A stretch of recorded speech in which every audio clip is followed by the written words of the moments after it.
ಆತ್ಮೀಯ ವಿದ್ಯಾರ್ಥಿಗಳೇ ಹಾಗೂ ಶಿಕ್ಷಕ ಮಿತ್ರರೇ, ತಮ್ಮೆಲ್ಲರಿಗೂ ವಿದ್ಯಾರಾಜ್ ಕನ್ನಡ ಟ್ಯುಟೋರಿಯಲ್ ಯೂಟ್ಯೂಬ್ ಚಾನಲ್ಗೆ ಸ್ವಾಗತ ಸುಸ್ವಾಗತ.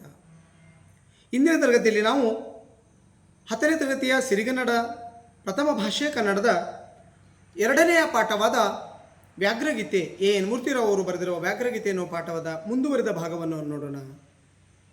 ಈಗ ಶಾನುಭೋಗರು ಚಿಕ್ಕನಾಯಕನಹಳ್ಳಿಯಿಂದ ತಮ್ಮ ಊರಿಗೆ ಕಾಲ್ನಡಿಗೆಯಲ್ಲಿ ದಾರಿಯಲ್ಲಿ ನಡ್ಕೊಂಡು ಹೊರಟಿದ್ದಾರೆ. ಮತ್ತು ಹಾಗೆಯೇ ಮದಲಿಗಿನ ಕಡಿಮೆಯನ್ನು ದಾಟ್ತಾ ಇದ್ದಾರೆ. ಅದೇ ಸಮಯಕ್ಕೆ ಸರಿಯಾಗಿ ಅಲ್ಲಿ ಹಸಿದು ಮಲಗಿದ್ದ ಹುಲಿಯೊಂದು ಶಾನುಭೋಗರನ್ನು ತಿನ್ನಬೇಕು ಅಂಥೇಳಿ ಅವರ ದುಂಡಾದ ಶರೀರವನ್ನು ನೋಡಿ ಆನಂದದಿಂದ ಶಾನುಭೋಗರನ್ನ ತಿನ್ನಬೇಕು ಅಂತೇಳಿ ಹೋಗೋ ಟೈಮಿಗೆ ಶಾನುಭೋಗರು ಅದು ಹುಲಿಗೆ ಅಭಿಮುಖರಾಗಿರದೆ ವಿರುದ್ಧವಾಗಿ ಹುಲಿಗೆ ಬೆನ್ನನ್ನು ತೋರಿಸಿ ಶಾನುಭೋಗರು ಹೋಗ್ತಾ ಇದ್ದಾರೆ. ಈಗ ಹುಲಿ ವಿಚಾರ ಮಾಡುತ್ತೆ. ನಿಧಾನವಾಗಿ ಶಾನುಭೋಗರ ಹಿಂದೆ ಹೋಗಿ ಅವರ ತಲೆ ಮೇಲೆ ಹಸಿ ನೆಗೆದು ಎದುರಿಗೆ ನಿಂತು ಅವ್ರ ಮುಖಾಮುಖಿಯಾಗಿ ಭೇಟಿಯಾಡಿ ಶಾನುಭೋಗರನ್ನು ತಿಂದುಬಿಡ್ಬೋದು ಅನ್ನೋ ವಿಚಾರವಾಗಿ ನಿಧಾನವಾಗಿ ತನ್ನ ಬಡಬಂಧುವಾದ ಬೆಕ್ಕಿನ ರೀತಿಯಲ್ಲಿ ದೇಹವನ್ನು ಹುದುಗಿಸಿಕೊಂಡು ಶಾನುಭೋಗರ ಹಿಂದೆ ಹೋಗ್ತಾ ಇದೆ. ಎಲ್ಲಿಂದ ಮುಂದೆ ಈತ ಶಾನುಭೋಗರಿಗೆ ಇದ್ದಕ್ಕಿದ್ದ ಹಾಗೆ ಮನಸ್ಸಿನಲ್ಲಿ ಒಂದು ಅಳುಕು ಹುಟ್ಟಿತು. ಪಂಚೇಂದ್ರಿಯಗಳಿಗೆ ಗೋಚರವಾಗದಂತಹ ಅಪಾಯವನ್ನು ಸೂಚಿಸುವ 6ನೆಯ ಇಂದ್ರಿಯ ಒಂದು ಇದೆ ಎಂದು ಬಲ್ಲವರು ಹೇಳುತ್ತಾರೆ. ಶಾನುಭೋಗರಲ್ಲಿ ಆ ಇಂದ್ರಿಯ ಜಾಗೃತವಾಗಿ ಹುಲಿ ಬಂದದ್ದು ಅವರಿಗೆ ತಿಳಿತು. ಹುಲಿಯೇ ಆದರೂ ಅದು ಹಿಂದಿನಿಂದ ಮೇಲೆ ಬೀಳುವುದಿಲ್ಲ ಎಂದು ಶಾನುಭೋಗರು ಬಲ್ಲರು. ಹುಲಿಗೆ ಹೊಳೆದ ಯೋಚನೆ ಅವರಿಗೂ ಸಹ ಹೊಳೆಯಿತು. ಅಂದರೆ ಹುಲಿ ಎದುರಿಗೆ ಹಾರಿ ಶಾನುಭೋಗರ ಮುಖದ ಎದುರಿಗೆ ಬಂದು ಶಾನುಭೋಗರ ತಿನ್ನಬೇಕು ಅಂತೇಳಿ ಏನು ವಿಚಾರ ಮಾಡಿರೋ ಅದೇ ರೀತಿ ಶಾನುಭೋಗರು ವಿಚಾರ ಮಾಡಿದರು. ಹುಲಿ ನನ್ನ ಎದುರಿಗೆ ಹಾರಿ ಈಗ ನನ್ನನ್ನು ತಿನ್ನುತ್ತೆ, ಆಗ ನಾನು ಹುಲಿಗೆ ಬೆನ್ನು ಮಾಡಿ ನಿಲ್ಲಬೇಕು ಅಂಥೇಳಿ ಅದು ಅವರು ಸಹ ವಿಚಾರವನ್ನು ಮಾಡಿಕೊಂಡ್ರು. ಹುಲಿ ಹತ್ತಿರ ಬಂದು ನೆಗೆಯಿತು. ಅದು ತಮ್ಮ ತಲೆಯ ಮೇಲೆ ಬರುವ ವೇಳೆಗೆ ಸರಿಯಾಗಿ ಶಾನುಭೋಗರು ಸ್ವಲ್ಪ ಬಾಗಿದರು. ಹುಲಿ ನೆಲಕ್ಕೆ ಇಳಿದು ತಮ್ಮ ಕಡೆ ತಿರುಗುವುದರೊಳಗೆ ಅವರು ಹಿಂದಿರುಗಿ ಬಂದ ದಾರಿಯಲ್ಲೇ ಪುನಃ ನಡೆದರು. ಹುಲಿ ಕತ್ತೆತ್ತಿ ನೋಡಿದರೆ ಶಾನುಭೋಗರು ತನ್ನ ಕಡೆಗೆ ಬೆನ್ನು ತಿರುಗಿಸಿದ್ದಾರೆ. ಶಾನುಭೋಗರು ಮತ್ತೆ ತಮ್ಮ ಊರ ಕಡೆ ಹೋಗೋದನ್ನು ಬಿಟ್ಟರು, ಮತ್ತು ಚಿಕ್ಕನಾಯಕನ ಹಳ್ಳಿ ಕಡೆಗೆ ಹೊಳ್ಕೊಂಡು ಹೊರಟಿದ್ದಾರೆ. ಆದರೆ ಹುಲಿಗೆ ಕಾಣ್ತಾ ಇರೋದು ಈಗ ಶಾನುಭೋಗರ ಬೆನ್ನು ಮಾತ್ರ. ಹುಲಿಯ ಮುಖ ಪೆಚ್ಚಾಯಿತು.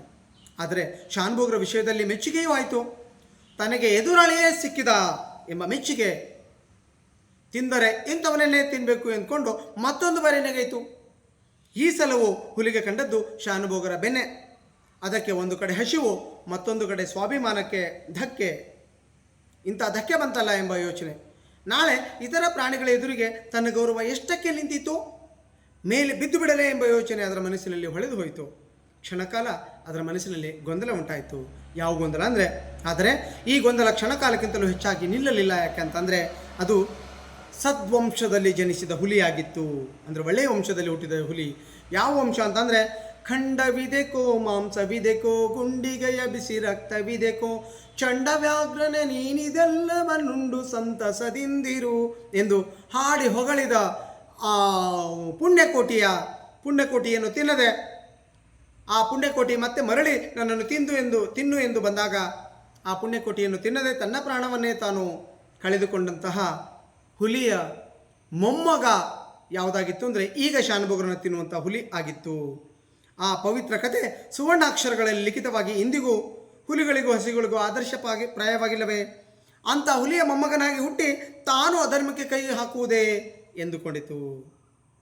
ಆ ಪಾಪದ ಯೋಚನೆಯನ್ನು ಹೊರದೂಡಿ ಮತ್ತೆ ಶಾನುಭೋಗರ ಮುಂಭಾಗಕ್ಕೆ ನೆಗೆಯಿತು. ಕತ್ತೆತ್ತಿದರೆ ಶಾನುಭೋಗರು ಮತ್ತೆ ತಿರುಗಿದ್ದಾರೆ. ಹುಲಿಗೆ ಅವರ ಬೆನ್ನು ಹೊರತು ಮತ್ತೇನೂ ಕಾಣಲೊಲ್ಲದು. ಈ ಸ್ಪರ್ಧೆ 5-6 ಸಾರಿ ನಡೆಯುವುದರೊಳಗೆ ಇಬ್ಬರ ವೇಗವೂ ಸಲಸಲಕ್ಕೂ ಹೆಚ್ಚಿತು. ಈಗ ಶಾನುಭೋಗರಿಗೆ ನಡೆಯುವುದು ಸಾಧ್ಯವಿರಲಿಲ್ಲ. ನಿಂತ ಕಡೆಯಲ್ಲಿಯೇ ಹುಲಿಯ ವೇಗಕ್ಕೆ ಸರಿಯಾಗಿ ಚಾಚೂ ತಪ್ಪದಂತೆ ತಮ್ಮ ವೇಗವನ್ನು ಹೊಂದಿಸಿಕೊಂಡು ಕುಲಾಲ ಚಕ್ರದಂತೆ ತಿರುಗುತ್ತಿದ್ದರು. ಒಂದು ಕ್ಷಣವಾದರೂ ಹುಲಿಗೆ ಅವರ ಮುಖದರ್ಶನವಾಗಲಿಲ್ಲ. ಆದರೆ ಈ ದೊಂಬರಾಟವನ್ನು ಎಷ್ಟು ಕಾಲ ನಡೆಸಲು ಸಾಧ್ಯ? ಶಾನುಭೋಗರ ತಲೆ ಸುತ್ತಲಾರಂಭಿಸಿತು. ಆ ವಿಪತ್ತಿನ ಸನ್ನಿವೇಶದಲ್ಲಿ ಅವರಿಗೆ ತಮ್ಮ ಕೀರ್ತಿ ಪುಸ್ತಕದ ಯೋಚನೆ ಬಂತು. ಹುಲಿಯ ಪಂಜಾದಿಂದ ಒಂದೇಟು ಬಿದ್ದರೆ ಸಾಕು, ಮುಂದೆ ಯಾವುದರ ಅರಿವು ಉಳಿಯುವುದಿಲ್ಲ. ನೋವೇನಿದ್ರೂ ಒಂದೇ ಒಂದು ಕ್ಷಣದ ಮಾತು. ಮಡಿಯಬೇಕಾದರೆ ಏನಾದರೂ ಮಾಡಿಯೇ ಮಡಿಯುತ್ತೇನೆ ಎಂದು ನಿಶ್ಚಯಿಸಿದರು. ಆದರೆ ಮಾಡುವುದಾದರೂ ಏನನ್ನು? ಅವರಲ್ಲಿ ಆಯುಧವಿರಲಿಲ್ಲ. ಕೀರ್ತಿ ಪುಸ್ತಕ ಶಾನುಭೋಗರ ಬ್ರಹ್ಮಾಸ್ತ್ರ. ಕೀರ್ತಿ ಪುಸ್ತಕ ಒಂದೇ ಅವ್ರ ಕಡೆ ಇರುವಂಥ ಅಸ್ತ್ರ, ಅದನ್ನೇ ಉಪಯೋಗಿಸಬೇಕು. ಆದರೆ ಹುಲಿಯ ಮೇಲೇನೋ ಆ ಕೀರ್ತಿ ಪುಸ್ತಕ ಪ್ರಯೋಗ ಮಾಡ್ತದೆ. ಅದನ್ನು ಪ್ರಯೋಗಿಸಿದರೆ ಹುಲಿ ಸಾಯುವುದಂತಿರಲಿ ಅದರ ಮೇಲೆ ಯಾವ ಪರಿಣಾಮವೂ ಆಗುವುದಿಲ್ಲ. ಆದರೆ ಕ್ಷಣಕಾಲ ಹುಲಿ ಅಪ್ರತಿಭವಾದರೆ ಅದರ ಗಮನ ಸ್ವಲ್ಪ ಚಲಿಸಿದರೆ ಅಷ್ಟರಲ್ಲಿ ಓಡಿ ಹೋಗಿ ಸಮೀಪದ ಒಂದು ಮರವನ್ನು ಏರಬಹುದು ಎನ್ನುವ ಹುಚ್ಚು ಆಸೆಯಿಂದ ಶಾನ್ಭೋಗರು ಏನು ಮಾಡಿದರು, ಮನುಷ್ಯ ಪ್ರಯತ್ನದಲ್ಲಿ ಇರುವುದನ್ನೆಲ್ಲ ಮಾಡಿಬಿಡಬೇಕು, ಅದರ ಮೇಲೆ ಆಮೇಲೆ ಕರ್ಮಣ್ಯವಾಧಿಕಾರಸ್ಥೆ ಮಾ ಫಲೇಶು ಕದಾಚನ ಎಂಬುದನ್ನು ಅರ್ಥಕೊಂಡು ಏನು ಮಾಡಿದರು, ಶಾನ್ಭೋಗರು ಹುಲಿಯ ಮೇಲೆ ಬ್ರಹ್ಮಾಸ್ತ್ರ ಅಂತಂದರೆ ತಮ್ಮ ಕೀರ್ತಿ ಪುಸ್ತಕವನ್ನು ಎಸೆದ್ರು. ಮಕ್ಕಳೇ, ಇನ್ನು ಮುಂದಿನ ಪಾಠವನ್ನು ಮುಂದಿನ ತರಗತಿಯಲ್ಲಿ ನೋಡೋಣ. ಈ ಪಾಠ ನಿಮಗೆ ಇಷ್ಟ ಆಗಿದ್ದರೆ ಲೈಕ್ ಮಾಡಿ, ಶೇರ್ ಮಾಡಿ, ಕಮೆಂಟ್ಸ್ ಮಾಡಿ. ಹಾಗೆಯೇ ನನ್ನ ಚಾನಲನ್ನು ಸಬ್ಸ್ಕ್ರೈಬ್ ಮಾಡ್ಕೊಳ್ಳಿ. ಹಾಗೆ ಮುಂದಿನ ಪಾಠಗಳನ್ನು ಮಾಡೋದಕ್ಕೆ ಅನುಕೂಲ ಆಗುತ್ತೆ ಅನ್ನೋ ಉದ್ದೇಶ